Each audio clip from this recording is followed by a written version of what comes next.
dunia YouTube itu nggak ada yang paling pintar, di dunia YouTube itu nggak ada yang paling hebat. Jeng jeng jeng jeng jeng jeng jeng jeng jeng jeng jeng jeng jeng jeng Denandos. Hey, selamat datang di Denandos, di akun channel YouTube gue yang pertama. Sekarang gue udah kedatangan temen gue nih, bro gue dari SMA, namanya Capluk. Mau ngapain sih Capluk sini? Kita mau bahas mengenai dunia digital dan segala kreativitasnya. Bro, selamat datang nih. Selamat Di Denandos ya. Tadi udah gue sebut Ya, apa? ini Denandos, jangan lupa subscribe dulu teman-teman. Dan gue ini agak spesial banget ya. Iya. Jadi yang pertama tuh ya. Itu kalau yang pertama itu biasanya selalu berkesan tuh. Pastilah, Nah, karena lu teman gue dari SMA. aku ulangin kecil. Karena lu teman gue dari SMA. Oh bro. gitu. Iya. Iya. Temen lu cuma gue ya? Iya, cuma lu doang. Enggak ada yang di belakang satu lagi. Bro, makasih nih udah mau diundang. Gue tahu lu sibuk, super sibuk, tapi lu mau hadir ke sini. Kira-kira kalau lu dari Cempaka Putih ke sini tuh 9 kilo ya lumayan lah ya gojeknya. Iya. Gimana perjalanan tadi? Perjalanannya Jakarta itu belum beneran normal ya, tapi apa ya, udah lumayan lah, udah lumayan kembali macet. Dan gue memang penikmat ojek online sekarang. Gue penikmat kendaraan online. Maklum memang dulu tuh biasa naik MRT. Belum ada. MRT belum ada. Oke, tadi gue sorry banget. Jadi sebelum si Capluk kesini, dia sempat nyasar. Dia nelfon gue. Lu nyasar kan ya? Karena gue salah share log GPS-nya. Iya. Akhirnya gue turun ke bawah, terus kita ketemu depan. Akhirnya lo nyampe juga di sini. Bro, nih lo sengaja gue datang ke sini mau bahas dunia digital. Dunia digital, bro. Sorry, singkat. Dunia digital. Lo mungkin nggak dengar. Sekarang lo yang berkecimpung di dunia digital, lo udah lebih dari 20 tahun. Bener nggak? Umur gue 22. Enggak, lo berarti lo dari umur 2 tahun aja udah main Iya, YouTube, bro. Lu bisa ceritain nggak sekarang dampak dari dampak pandemi di dunia digital? Dampak pandemi di dunia digital ya. Iya.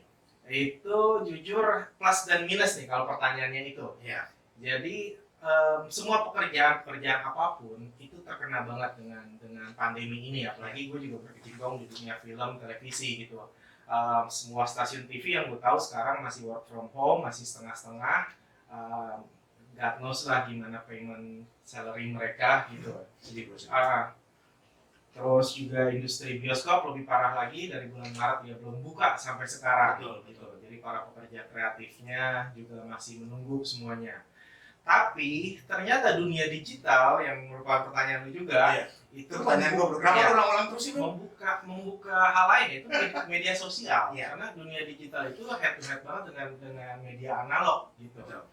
Jadi kalau kemarin sempat lihat lagi rame banget nih, masih rame banget RCTI itu menuntut gitu ya hak penyiaran, karena dunia digital ternyata bisa live tanpa ada undang-undang penyiaran. Oke. Gitu. Nah, adalah teman-teman yang nggak perlu gue sebutin ya, mereka masih bisa hidup, mereka masih bisa survive walaupun terdampak juga, karena mereka masih mendapatkan endorsement, mereka masih mendapatkan sponsor.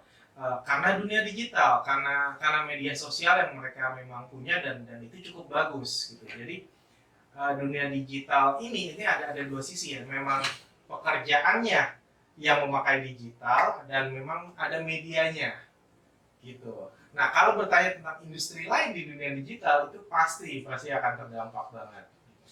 Sebelum ini kayaknya lu udah dalam banget bahasnya nih. Tapi gue tanya dulu pertama tuh. Iya, itu lu udah dalam banget. Tapi sebelumnya gue pengen tanya, gue lihat lu kan dulu kuliahnya kan di IT itu, di Binus. Iya. Terus sepandangan gue waktu itu orang yang kuliahnya di IT itu kalau nggak kerjanya jadi programmer, jadi bikin website atau jadi hacker. Sekarang lu nyemplung udah lebih dari 20 tahun nyemplung di dunia entertainment, di dunia TV, di dunia sinema. Lu bisa ceritain nggak sih itu kenapa? Ini gue agak tarik ke belakang lagi biar orang tahu. Iya. Jadi waktu gue kuliah, salah satu materinya selain programming, database, segala macam networking, itu yang gue dalamin adalah komputer grafik. Oke. Nah, dari komputer grafik itu gue belajar desain, Photoshop, 3D, lalu gue belajar editing. Dari situ gue ngelamar kerja di salah satu production house gitu loh. Dan gue mulai kenalan dengan penulis, dengan produser, dengan sutradara gitu. Dari situ gue pelan-pelan mulai masuk ke industri dunia hiburan. Bro, Gue boleh tahu nggak di masa pandemi kayak gini, bagaimana lo menyesuaikan cara kerja lo? Nah, ini menarik banget nih pertanyaannya. Jadi sebelum gue jawab itu, gue punya cerita kecil dulu. Jadi bulan Maret itu di tengah-tengah gue syuting film Asia Men. Oke. Itu hari ke-11 dimana gue punya 23 hari masih setengah jalan gitu ya. Terus daily itu kita dapat report bahwa keadaan makin panas, keadaan makin nggak kondusif ya. gitu ya.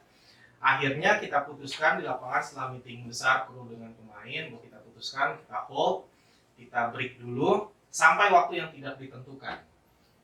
Jadi kita break. Dan tentu itu nggak mudah kalau kalian bisa mengerti atau bisa lihat juga di video di channel YouTube gue. Di Oh, pasti lah, nanti ada di deskripsi ya, di ya. situ gua ada behind the scene dikit. Kenapa semuanya terhenti dan apa saja yang harus kita bayar. Contoh pembayaran set kampung, terus rumah yang sudah kita bangun, pasar yang sudah kita bangun, semua harus dirubuhin. Sampai segitunya ya? Harus dirubuhin ya, karena itu kita Set, nyewa, iya, kita iya. nyewa dan kita nggak tahu mulai dari kapan. Terus kontrak-kontrak pemain, kontrak kru, semuanya kena hold. Oke. Nah, hold yang mana kita nggak bisa dapat fee, nggak bisa dapat termin berikut kalau pekerjaannya belum selesai. Iya. Gitu ya, itu tentu nggak mudah banget, nggak mudah. Lalu yang paling parah adalah gimana para teman-teman kreatif ini itu harus menjalani hidup tanpa kepastian, karena relatif mungkin 90% dari kru lapangan itu pegawai kontrak. Ntar gue nyamuk bro tadi. Ya lanjut, sorry. Ya, 90% itu tuh pegawai kontrak. Iya. Beda yang di karyawan itu mungkin Maret, April mereka masih dapat setengah, Iya. atau akhirnya mungkin masih dapat ya, gitu ya, mohon maaf misalnya ada layoff, tapi mereka masih bisa dapat. Iya. Beda dengan kru-kru seperti itu. Nah, jujur itu nggak mudah juga. Gue baca WhatsApp cetering, bang apa kabar? Ya gue tau lah ujungnya kurang lebih apa gitu ya, nanya pekerjaan atau ada masalah apa gitu.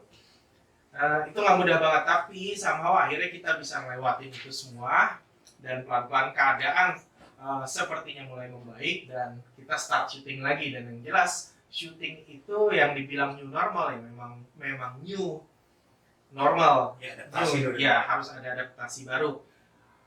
Dalam sebulan itu gue ditusuk 3 kali. Tusuk maksudnya? Dirapid. Oh, dirapid. Tes 3 kali. Dan Ya. waktu syuting 2 kali, waktu gue datang ke lokasi teman syuting lain, Ya. itu gue dirapid juga. Terus kita harus menggunakan masker segala macam, Ya. semuanya Di itu tangan segala macam protokol disesuaikan lah, kesehatan. disesuaikan.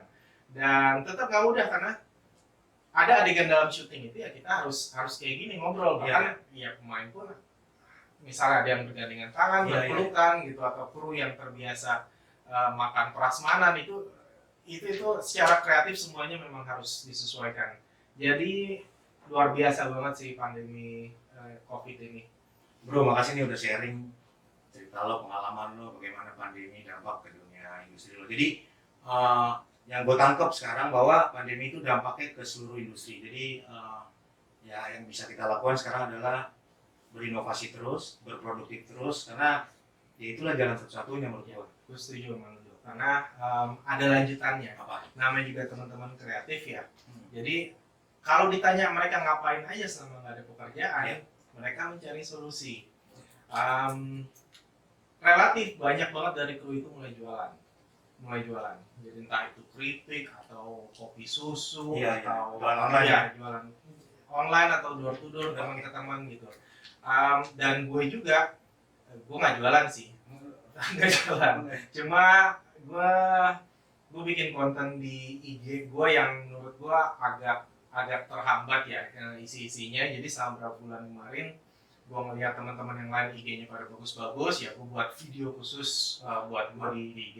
Jadi ya sebagai orang kreatif ya kita juga harus membuktikan diri bahwa keadaan yang ada itu tidak membuat kita berhenti menjadi kreatif. Iya. Oh, ini menarik nih, lu udah bahas IG, mungkin bahas medsos yang lain, dalam hal ini medsos. Lu punya pandangan sendiri nggak mengenai medsos sekarang dengan konten-kontennya? Oke, gue mau bahas dulu ya, khususnya itu memang setelah pandemi ini ya, orang memang banyak mencari hiburan di dalam rumah. Jadi konten-konten berbayar kayak contoh Netflix. Nah itu naik daun sekarang, subscribernya bertambah banyak, Spotify juga udah mulai banyak juga. Dan ya IG salah satunya itu bertambah banyak juga orang yang posting karena nggak ada kerjaan di Iya, rumah, betul. jadi tiap hari Setuju, posting gitu. Ah. Ada lagi satu juga TikTok juga, itu luar biasa Luar biasa. juga pertumbuhannya selama ini ya, selama pandemi. Bahkan gue juga sempat bikin konten juga ya buat tiap hari orang itu membaca berita tentang segala kekacauan di dunia ini karena penyakit dan segala macam, tapi ujung-ujungnya mereka bermain TikTok. Iya. Ya gitu. Jadi ya daripada kita semua Kayak guilty pleasure juga kali ya. Iya betul. Guilty pleasure, tapi memang kita butuh hiburan. Kita ngapain hidup cuma memikirkan masalah gitu.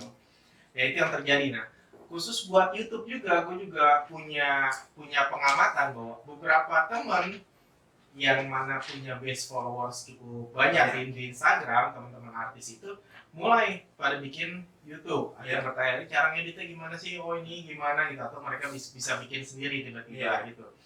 Ya karena memang satu hal itu, kurangnya kesibukan dan akhirnya mereka pengen membuktikan diri atau pengen mengekspresikan diri lewat media digital gitu. Gue jadi ingat nih, sekarang ada fenomena menarik sebetulnya. Lo bahas dari yang punya follower base yang udah banyak, terus pindah ke platform lain, itu dari Instagram ke YouTube. Terus ada juga yang platformnya dari TV. Banyak sekali orang-orang TV sekarang pindahnya ke YouTube. Sebetulnya yang lo lihat tuh apa sih, fenomena apa kayak gitu? Apa karena mereka udah gak ada kerjaan di TV atau gimana? Sebenarnya enggak ya, gini loh. Kayak gak ada kerjaan aja di TV terus mereka pindah YouTube. Kerjaan ada, itu pastinya ada. Cuma kalau kita tayang di TV itu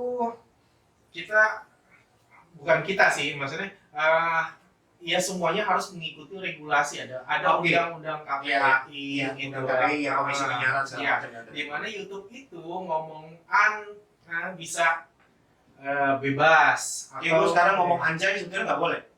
Ya akhirnya juga beberapa dari orang-orang regulasi itu merasa bahwa ini udah lewat batas gitu. Tapi itu yang kita rasain semuanya saat kita turun ke YouTube, ke dunia digital, kita lebih bebas berekspresi tanpa ada batasan. Walaupun YouTube sendiri tetap ada norma tentang community guidelines itu ada banget mereka ya. Jadi itu satu adalah kebebasan berekspresi. Lalu yang kedua, ternyata setelah berhitung atau setelah melihat tetangga, ternyata kayaknya asik tuh, kayaknya jalan juga tuh mereka tuh gitu. Akhirnya sampai yang terakhir kemarin cukup ramai juga, ada giveaway gitu, Bu. Ternyata masih ada sponsor yang mau digandeng untuk media YouTube gitu. Nah, polemik ini makin bertambah runyam ketika tiba-tiba salah satu stasiun TV besar yang baru-baru ini mulai melayangkan gugatan gitu ya. Masa sih nggak ada peraturannya di dunia digital gitu. Jadi menurut lo sebetulnya anak-anak YouTuber ini perlu kreativitasnya perlu dibatasi nggak sih? Atau emang dibiarin aja bebas gitu tanpa batas? Ya ini pertanyaan yang sulit ya. Seperti nggak sulit juga. Ya gimana ya jawabnya, bahwa kata bebas itu kan dimanapun itu selalu ada dua, bebas yang bertanggung jawab. Sebenarnya yang benar kan seperti itu gitu. Kalau dibuat bebas berarti bisa apa aja dan tidak semua orang bisa menerima apa aja gitu. Apalagi di negara kita yang punya Pancasila seperti ini gitu. Nah, kasus bebas ini salah satu contoh kemarin yang YouTuber sampah itu yang bagi-bagikan sampah gitu. Dan itu ternyata pengadilannya adalah pengadilan sosial, adalah pengadilan netizen. Netizen sendiri yang akhirnya bereaksi terhadap siapapun yang kelewatan batas gitu. Tapi kan pengadilan netizen juga jelas nggak jelas sih, maksudnya pengadilan netizen. Ya mungkin karena alasan itulah salah satunya makanya stasiun TV besar itu melayangkan gugatan yang walaupun menurut gue pribadi gue nggak tahu, walaupun mereka berargumen seperti itu, namanya juga regulasi itu bisa aja tiba-tiba menyinggol atau tiba-tiba beneran akhirnya membatasi sesuatu yang sebelumnya ya kita ngerasa itu kita punya ruangan ya, akhirnya kita terbatas. Jujur nggak ada yang tahu, beneran nggak ada yang tahu sampai level mana OTT atau over the air itu ya. Jadi menurut lu tuh perlu dibatasin atau tidak? Baik tayangan digital. Dalam hal ini konteksnya tayangan digital. Perlu diatur, perlu dibatasi atau tidak? Menurut lo gimana? Secara moral gue harus bilang ya butuh. Butuh dibatasi. Secara moral karena sebelum ini pun ternyata pemerintah juga udah berusaha untuk menutup atau membatasi Bigo atau beberapa saluran live lain Gue kayak ikutan tuh, yang, gue tuh. Lanjut. yang kelewatan gitu kan. Selain Bigo ada apa lagi? Ada Kiki Live bro. Oke. Terus satu lagi. Boom Live. Boom Boom Live juga lagi rame tuh. Mungkin aja. Kalau berita tuh nggak ada batas bro. Iya. Dan iya, secara moral gue harus bilang gue setuju dibatasin bahwa sebenarnya ini sama kayak dengan kita masuk bioskop lah. Iya. Itu sebenarnya ada peraturannya bahwa ini untuk semua umur nih, film untuk Iya. 13 tahun Kalau ke kata atas gitu. 18 tahun ya. Nah, untuk YouTube pun sebenarnya itu Udah ada. kan sudah ada peraturannya. Tinggal bagaimana regulasi itu diterapkan di rumah. Betul. Bagaimana orang tua itu bisa membatasi anak-anaknya untuk tidak melakukan apa yang sudah diatur. Kita ada YouTube Kids juga kalau nggak salah Ya, kan. betul. Terus kita juga nggak tahu nih gue bener apa enggak sebagai yang uploader yang punya akun juga harus kan kayaknya ada filternya juga kan. Ya. Konten ini untuk umur berapa segala macam. Mengandung kata-kata keras atau tidak. Iya betul. Jadi sebenarnya sudah ada aturan itu. Kalau mau dibuat aturan baru, ya tentu orang bertanya-tanya mau yang seperti apa lagi gitu aturannya. Iya oke. Oke, ini gue kalau ngelihat kayak big corporate media lawan YouTuber tuh ini gue kayak punya analogi sendiri. Ibarat lo lagi di satu kelas, ya anak YouTube, anak-anak belakang, terus yang suka duduk di belakang, terus big corporate media tuh yang duduk depan, yang rajin lah sekolahnya. Terus yang rajin sekolahnya tau pas mereka sama-sama ikut ujian, dia nilainya jelek. Yang anak-anak belakang yang seharusnya dapat nilainya jelek, ternyata bagus.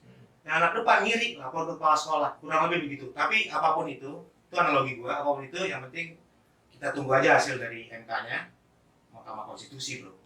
Kayak enggak ya? Dia ke MK bro. Pengajuannya, yang pokoknya mudah-mudahan baik dari sisi media ataupun konten kreator dapat yang terbaik lah, kurang lebih gitu. Nih, sekarang gue lagi ada bahasan lagi satu. Gue baru baca berita kemarin, mumpung lo ada di sini sebagai pelakunya, bahwa bioskop tuh mau dibuka. Rencananya, mungkin pertengahan September. Gue pelaku pembuka bioskop. Bukan, lu bukan donor. Lu ada pelaku industrinya, kayak lu sayang banget dong. Nah, gue sih senang-senang aja karena gue udah 5 bulan nggak nonton. Sekali lagi gue terakhir nonton film tuh udah lama banget lah, Parasit mungkin. Sama siapa? Ya, nggak usah dikasih tahu juga. Oke. Gue udah terakhir lama banget, dan gue pengen nonton sebetulnya. Karena ya itu salah satu hiburan gue lah, paling nggak gue ya. Lu punya pandangan sendiri nggak lu sebagai yang terjun di dunia industri itu mengenai bioskop akan dibuka ini? Ya, bioskop tuh luar biasa ya, bioskop dan film ya, karena sebenarnya sampai sekarang itu masih dianggap media tertinggi gitu, karena pembuatannya sendiri itu cukup lama dan memang harus serius, budgetnya pun besar gitu. Jadi orang merasa kalau menonton hiburan bioskop ya itu worth it, kita datang menyiapkan waktu khusus dan bayar gitu. Jadi memang pelaku industrinya itu masih berharap seperti itu. Walaupun pelan-pelan gue ngerasa juga sudah mulai ada pergeseran saat Netflix itu ngebuat original content dan banyak banget gitu. Lalu ada beberapa juga pelaku dari kreator dari YouTube itu juga menurut gue cukup serius membuatnya, walaupun budgetnya memang masih di bawah dari budget bioskop. Nah jadi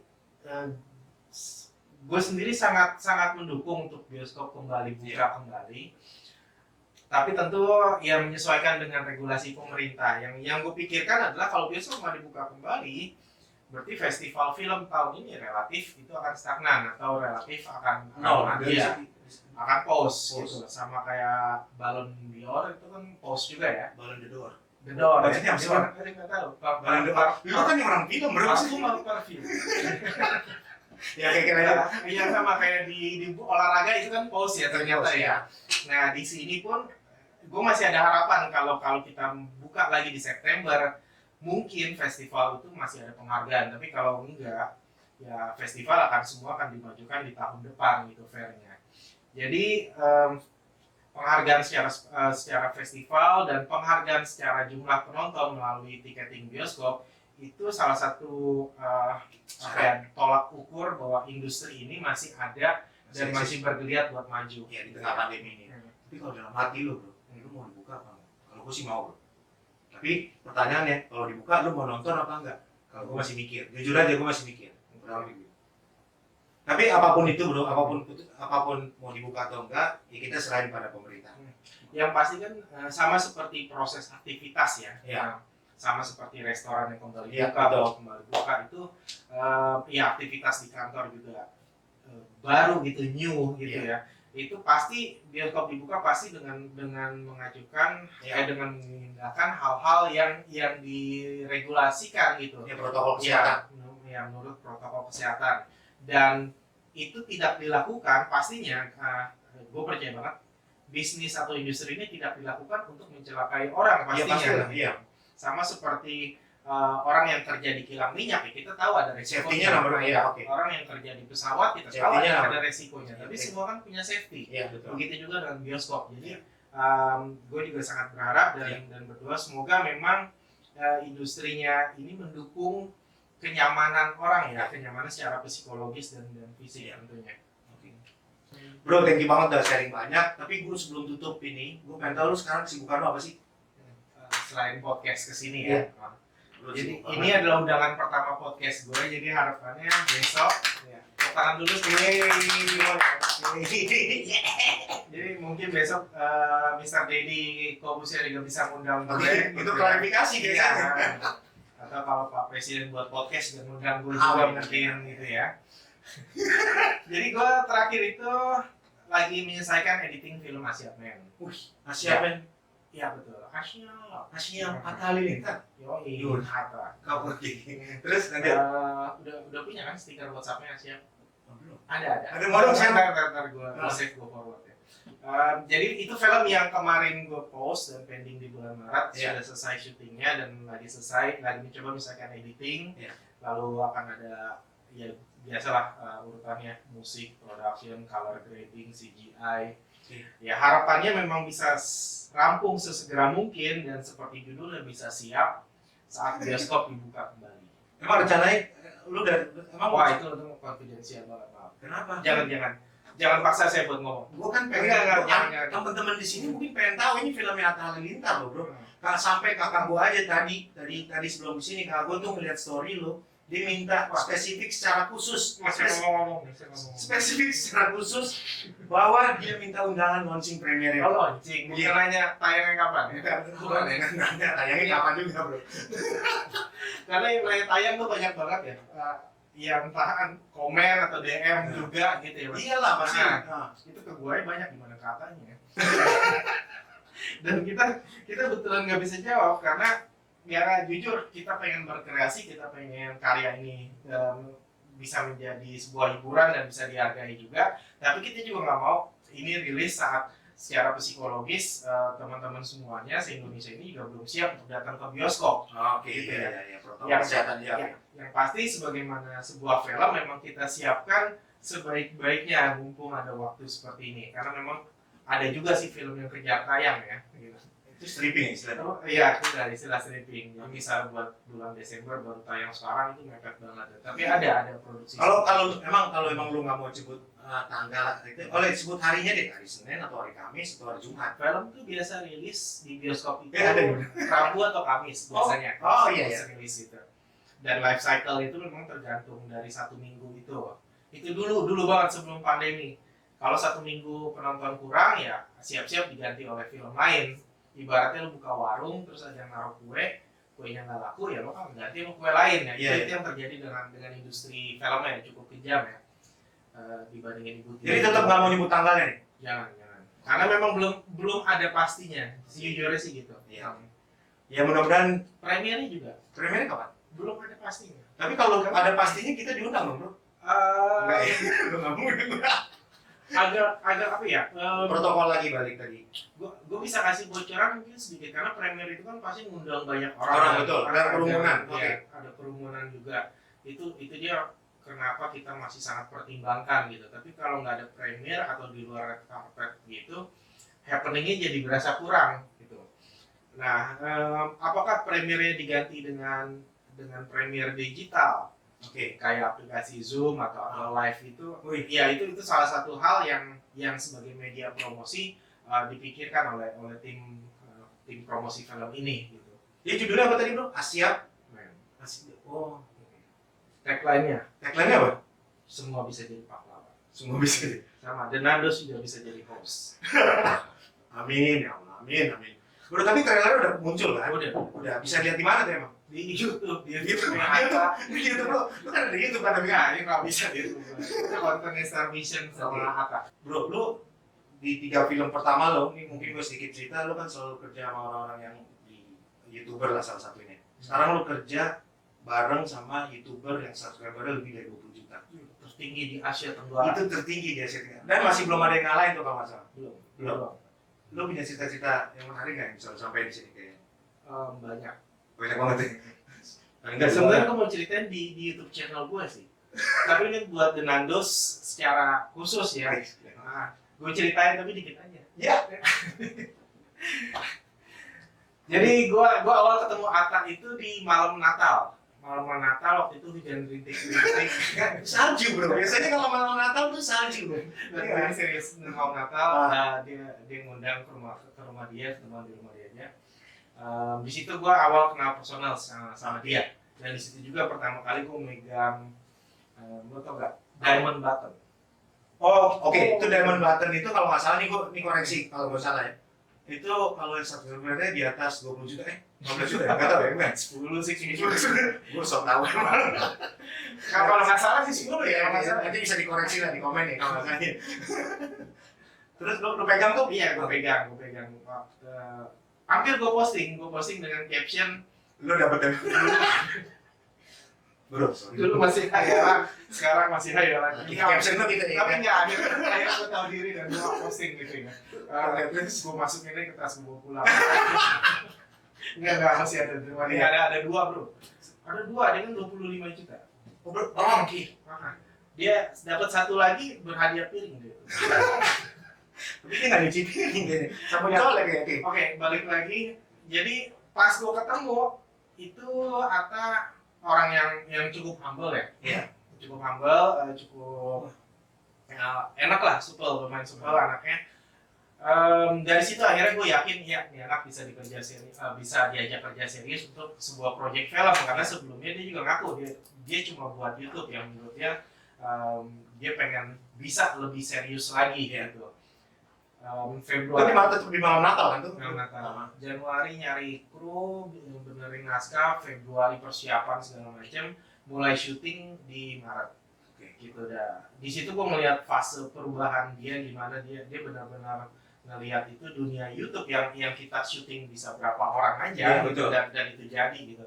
Beda dengan film saat kita ngomongin ini continuity prop-nya itu harus jelas, continuity kostum di scene berapa aja. Belum lagi cerita yang mana dari dia sendiri itu cerita rempong ya, cerita ribet. Ada fightingnya, nyebur ke kali, dan gue tanya berkali-kali tadi yakin mau nyebur kali, ayo mas saya siap. Gue cari, gue cariin kali di Jakarta, hitam banget kali Jakarta ini. Nggak, terus dia mau pakai kasih baiklin kali habis itu bro. Nggak maksudnya biar putih ya nggak? Nah terus tapi dia komit walaupun mikir. Tapi lo setanin kan? Maksudnya gue ngerti lah, maksudnya nah terus dia nyemplung bener. Ya akhirnya di situ gue ngeliat dia pertama kali bisa kebuka matanya bahwa pre-production itu fatal dan penting banget. Lalu setelah itu kita masuk ke fase berikutnya yaitu fase syuting production, di mana itu kayaknya semua yang udah disiapin itu kita tinggal jalan, tapi sebenarnya enggak, karena dia itu ngejabat dua kan, dia ngedirect juga dan dia main juga, dia harus siapin fisik, kesehatan dan hafal dialog. Ya sisanya banyakan gue ngeliat di belakang kamera, tapi tetap itu nggak mudah gitu untuk secara tenaga dan konsentrasi sebulan penuh gitu. Di bulan Maret lagi musim hujan pula lagi. Jadi Atta itu punya karakter yang berbeda. Waktu itu gue juga kerja sama Jovi Lopez, itu juga berbeda dengan Raditya Dika juga berbeda. Gue juga beberapa kali secara sejen bantu karyanya Ernest juga gitu. Memang setiap orang punya gaya dan pendekatan berbeda, tapi yang pasti cuma satu, bahwa mereka yang ada di atas itu tahu banget etos kerja keras. itu yang gue tangkap pasti. Entah kita mau ngomongin Young Lex, Karin atau siapapun, mereka tahu apa yang namanya kerja keras, mereka tahu apa yang namanya bleeding. Bleeding artinya ya berkeringat sampai berdarah. Gue keringetan udah sih, tapi nggak sampai berdarah. Tapi mudah-mudahan sampai sini. Gue mau juga berdarah sampai keringetan ya. Dan tangga sukses itu memang nggak dibuat dalam waktu semalam 2 malam. Ya betul, setuju gue. Kesuksesan itu memang dibuat dari kontinuitas, konsistensi dan ide kreatif, di mana di sinilah industrinya itu berkembang dan berada. Oke. Keren bro. Lu Cukup inspiring. Inspiring banget.